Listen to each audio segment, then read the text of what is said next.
If you're a retailer who operates in every state and all of a sudden you have to program your systems to understand what can be sold with that specific form of tender in specific states, and each state is going to look a little bit different, that's a huge challenge, right? Like we're starting to see this patchwork of state regulations popping up that I think presents significant operational challenges for business. And so what we're trying to do as a standards organization is, look, each state has the ability within the statute it's working in, right, to move forward with a waiver request or do this, especially with SNAP, however they see fit.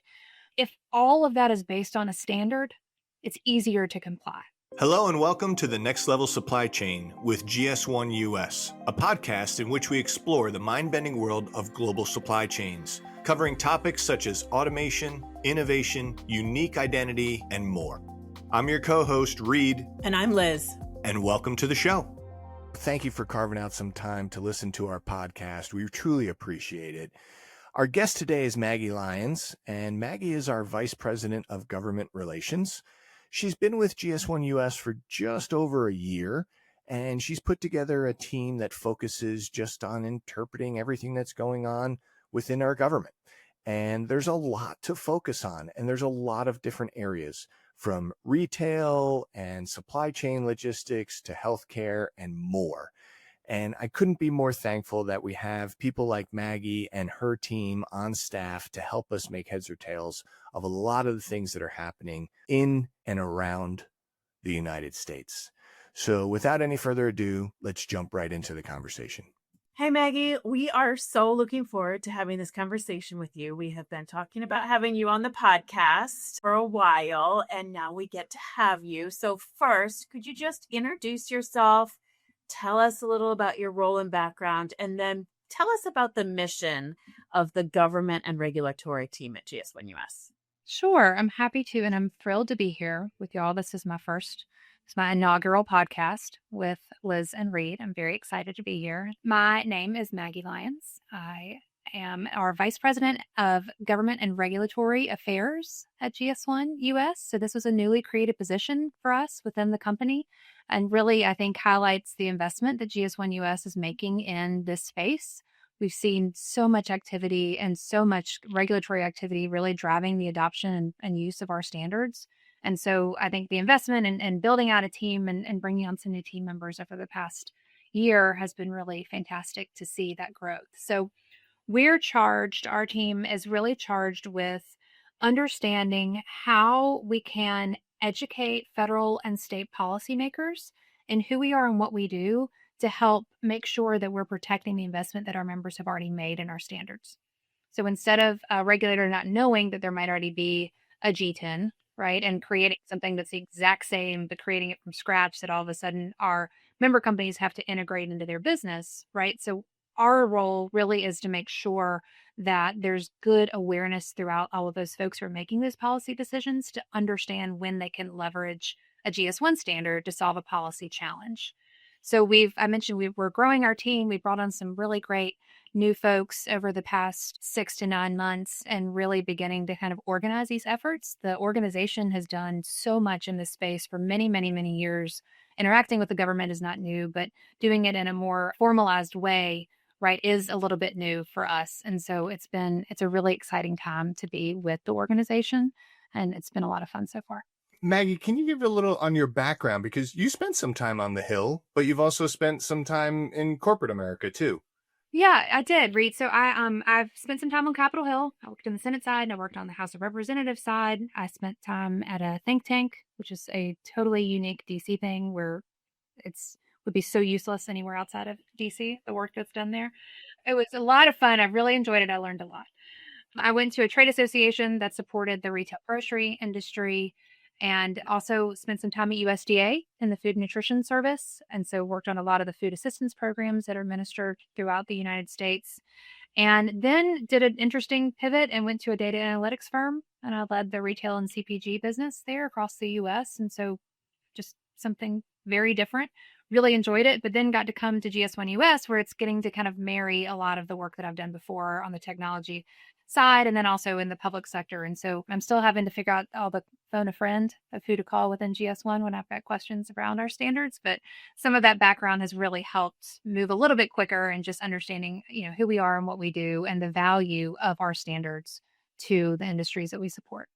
I want to be the first to say that we're really thankful that you're here with us, and your team is amazing. I know you guys are getting up to speed on things, but I've already seen it happen. And then there's the new administration, right? And the changes that are happening, and you're coming in and they're coming in, and there's lots of changes going on.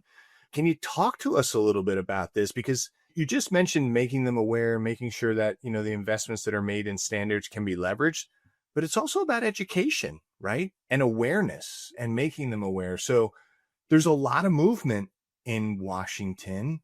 How do you deal with that? And then what departments stand out for you? I think on the movement piece, Reid, look, there's how you deal with this at work, and there's also kind of how you deal with this just as a human. There's a lot of whiplash. There's a lot going on. I think you can drive yourself crazy trying to track down every single nuance.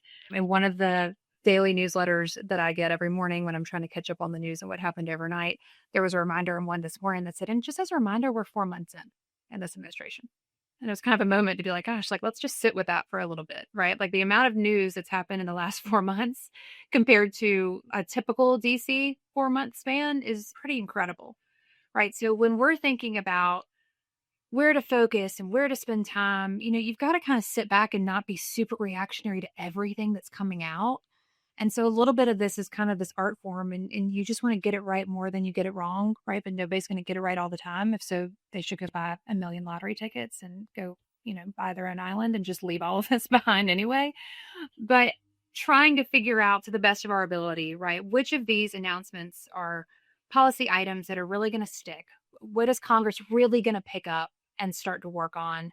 What really has the legs to get all the way through that finish line, because that finish line is so far away from where some of this work is right now. And so trying to stay focused on, really what matters. And also for us, right, where our lane is. Our lane is not everywhere with everything going on in DC right now, right? Our lane is where can standards be a helpful part of solving that challenge, that policy problem, or that challenge that's in front of a regulator or a legislator. And so, in thinking about that, that's really what we're challenged with, is to not be so reactionary with everything that is kind of hitting all of us every day.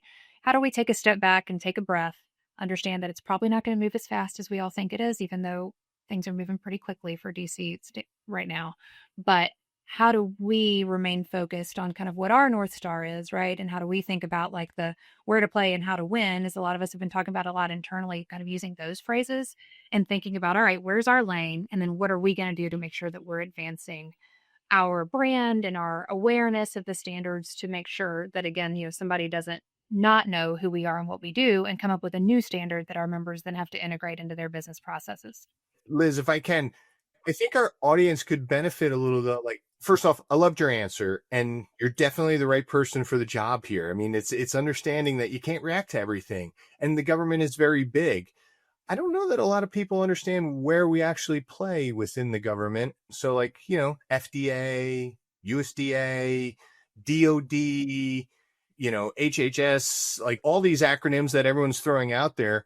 Where do we have regular interactions with, and where's that's not on our radar, that's not in our bailiwick, we're not affected? Maybe if you can answer either side of it. Yeah, no, for sure. I think, GS1 US has been really strong in the healthcare space for a very long time. There are deep, strong relationships that have been in place for many, many years with regulators who work at FDA, which is Food and Drug Administration, which is a branch of HHS, Health and Human Services Administration.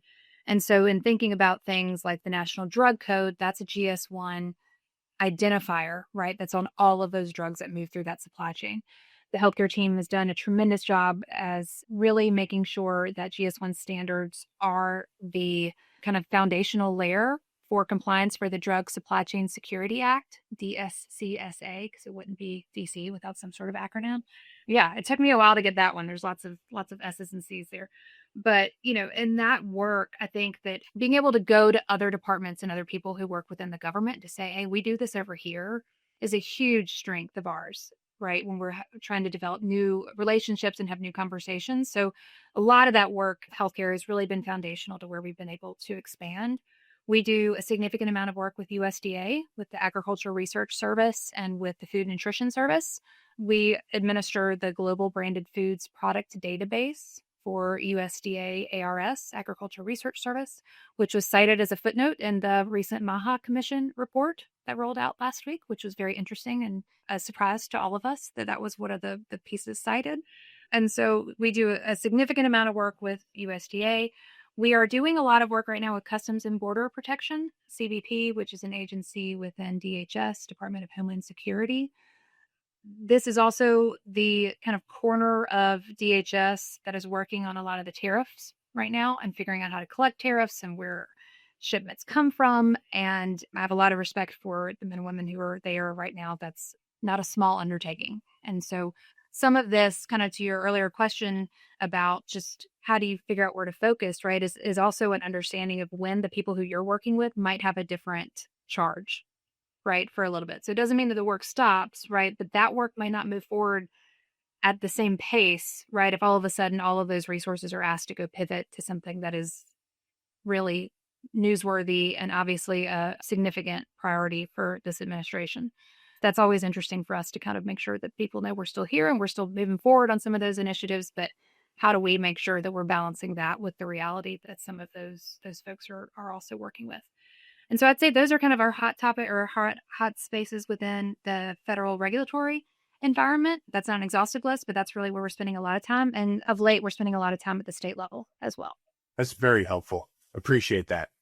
It's cool to hear how the standards are already embedded in the government. I don't think many people maybe are aware of that. And in fact, when you start, when Maggie and I are chatting, different branches of the government and organizations of the government aren't necessarily aware that the standards are being used. So it's Maggie and her team going and sharing that information on how they can be used and leveraged in addition. But I wanted to switch, Maggie, perfect segue, because I wanted to start talking about the state level policies, state level regulation, and how that can pave the way for federal action. And can you talk a little about how that plays out and if businesses should be keeping an eye out in a specific way for things happening at state and then moving towards federal? Yeah, Liz, thanks for that question. I think when we're seeing a really definitive statements from the administration right now, right, talking about their plans for a heavy deregulatory environment at the federal space, that means that we're going to see a lot more activity coming out of the states, right? So President Trump and the new administration have said very clearly for every one new regulation that comes on the books at the federal level, 10 will be removed. So much easier said than done, right? That's a really big challenge for federal regulators who have to issue regulations just to keep business moving forward and do what Congress is charging them to do, right, in bills that are passed over the next several years.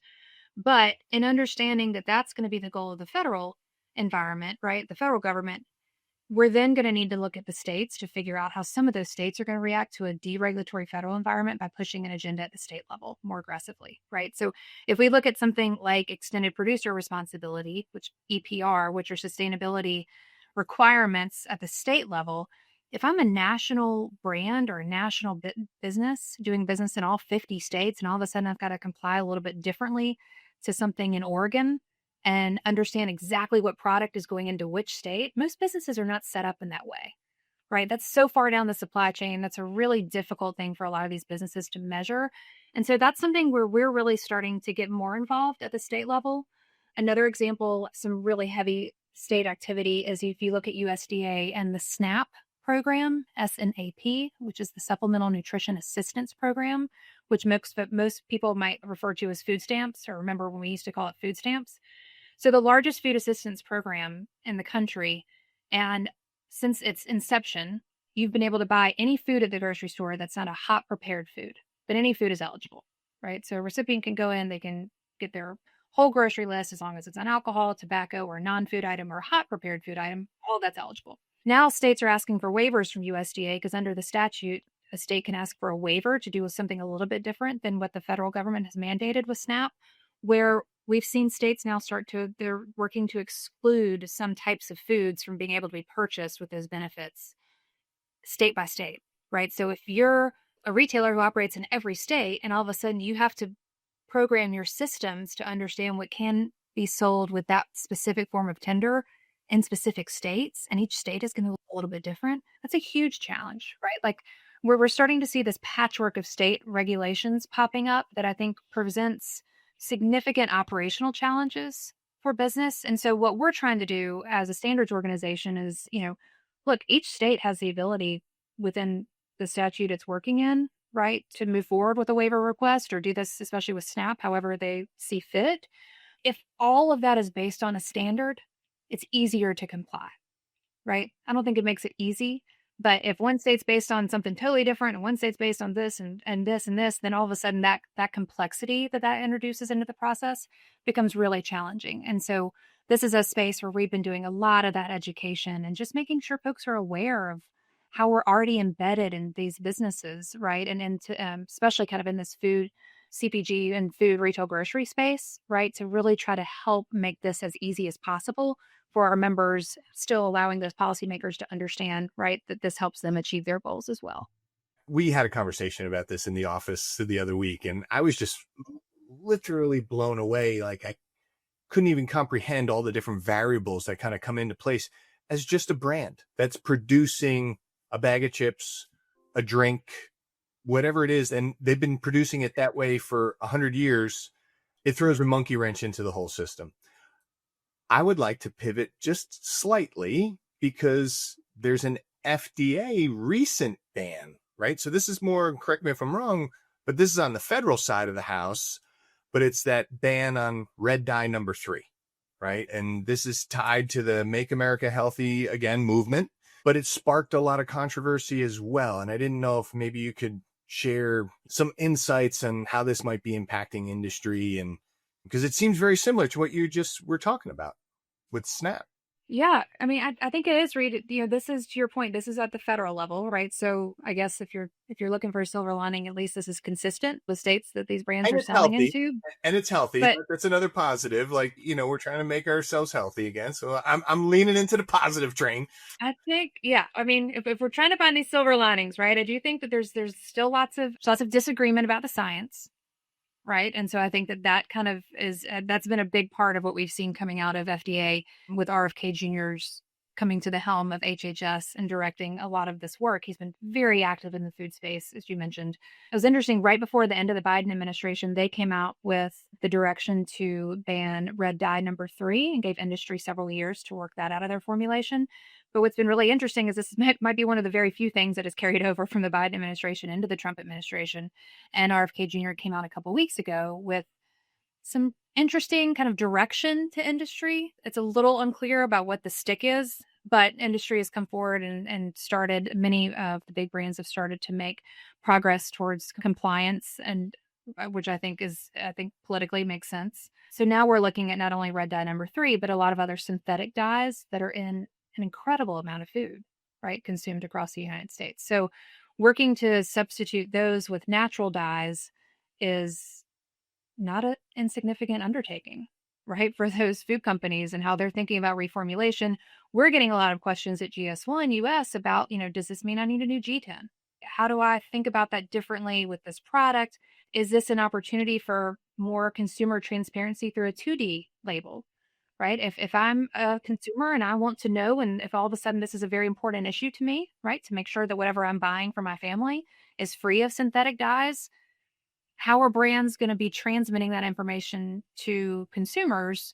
They're probably not going to want to do like a now without synthetic dyes, because then that probably is going to invite questions around why'd you have them in the first place, right? So in thinking about that from like a marketing perspective, is there opportunity to get that information to the consumer in a way that uses a GS1 standard? So trying to figure out if there's an opportunity for 2D barcodes to help carry some of that information.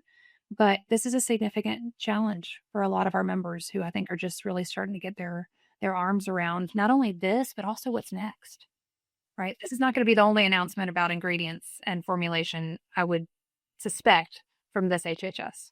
You talked about it's been 4 months and so many changes in EPR. And if you had to give like a best practice or some advice to companies to stay ahead of a curve and keep up with what's going on from a both, I guess, state and federal level, what would you tell them that they should be doing?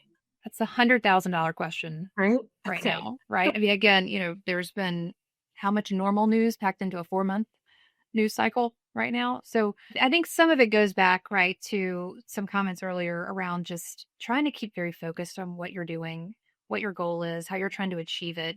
There's a lot of noise, there's a lot of headlines, and then really kind of getting below the headlines, right? For, okay, well, like, what is that regulation actually requiring us to do?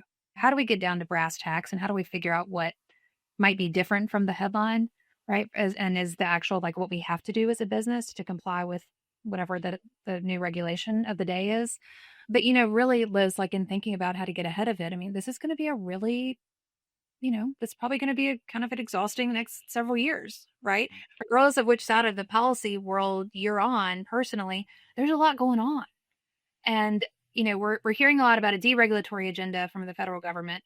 Okay. But then also you're getting kind of this direction from HHS about dyes, which is going to put a lot of operational challenges on businesses. And then you're also dealing with what's happening at the state level. Businesses are going to have a hard time, companies going to have a hard time kind of taking their foot off the gas of just paying attention and making sure that they're aware.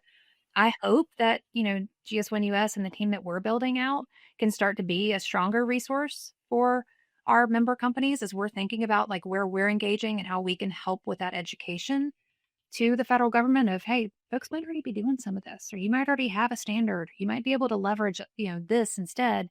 And so I'm hopeful that we can, really begin to lean in more on that education piece to help maybe try to ease the burden of some of this compliance. But it's going to be a challenge, I think, to get ahead of the curve, right? It's just the reality of what we're looking at.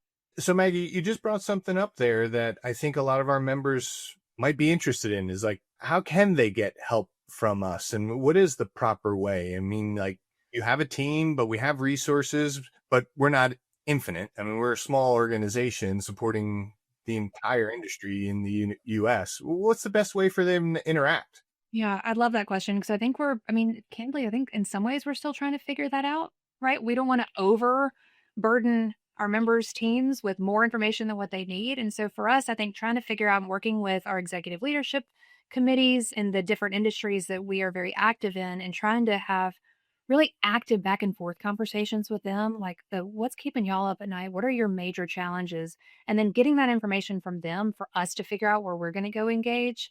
And so we've really been kind of leaning on our peers who work with those industry engagement teams within GS1 US to help facilitate those introductions to our members to make sure that we're doing a good job of trying to have that two-way communication. We can be more effective, right, with what we're providing to our members if we have a better understanding of what their challenges are. We can make assumptions, right? But I don't sit in their shoes every day, right? So getting that feedback and making sure that we have some good, just again, that two-way street helps us instead of hypothesizing on what might be a challenge, right? Helps us kind of know and then be really narrowly focused and okay, then this is how we're going to try to go impact this issue to try to solve the problem for our membership. Yeah. For those members that are out there, it's your industry initiative work groups. It's your customer success account management teams that you can reach out to. You can go to the website.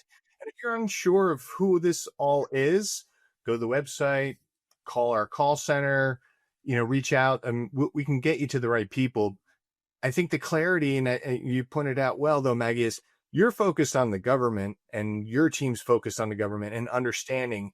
And then other teams are leveraging you as liaisons to what's the interpretation of this? How's it actually working? What's the best way for us to move forward? It's sharing on both sides to make sure that we're all collaborating together. I think that's right. I think that's the way that's going to work best, right? Is if we don't make those assumptions and if we're getting that feedback from industry, because again, that allows us to be really targeted in our approach on where we can help. And that should help supplement, right, an internal government and regulatory team within each of these companies, right? Instead of everybody kind of, swimming in the same pond, right? Let's spread out. Let's figure out how we can all be effective and how we can report back on some of what we're learning to help them and their overall goals as well. So I know we're kind of coming up close on time here, Liz, and I know, Maggie, you were squeezing us into your schedule. So we really appreciate that. And welcome. I mean, 13 months here. So you're still like a freshman, on the hill type of thing. Liz, do you want to go with the first secret question that, we didn't tell Maggie we were going to ask? Absolutely. So there's two questions. Here's the first. Whether it be in your personal life or your work life, what is the favorite technology that you're using right now? This is really lame because it's probably what everybody's doing, but I'm very behind the eight ball with it and I'm very impressed. I took a picture of my backyard the other day and put it in ChatGPT and said, design a landscaping plan for me.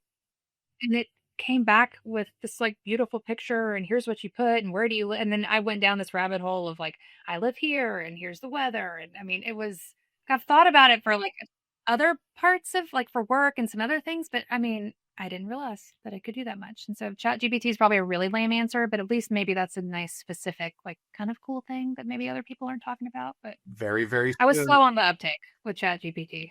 It's a great example. It's really changing our lives and a lot faster than the information superhighway, the internet that we're all talking on. I know we all lived through that moment, but that took a long time to kind of like weave into our daily lives. And websites came out, but they were really just brochures on the internet. It wasn't interactive, and then it became interactive, and then it became video, and then it became live communication like we're doing now. But that took 15 years.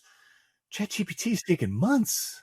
No, I mean, it's incredible. My fourth grader like emails her assignments in school, like on her school iPad now. Like to your point, Reid, about like, how long did it all take? And now like my 10-year-old is using email at school, which is wild. So just the adoption earlier and earlier now it's pretty incredible. It can be kind of scary, but it's remarkable. So you have a middle schooler that's calling you bruh, saying that you're and you're sus. I have an elementary school, very young child who's already there, advanced, and telling me I'm sus. So I have years ahead of me to enjoy that. Okay. Last question. What is something that you want to invest into and learn in the near future? Like just for yourself, like you're investing in yourself to learn something new.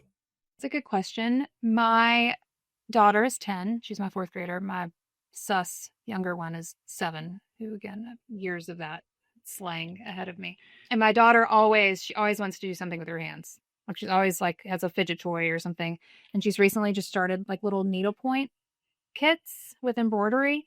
And she's so into it. And she made me a pillow the other day, like a little pillow that's on my bed. That's the cutest thing ever.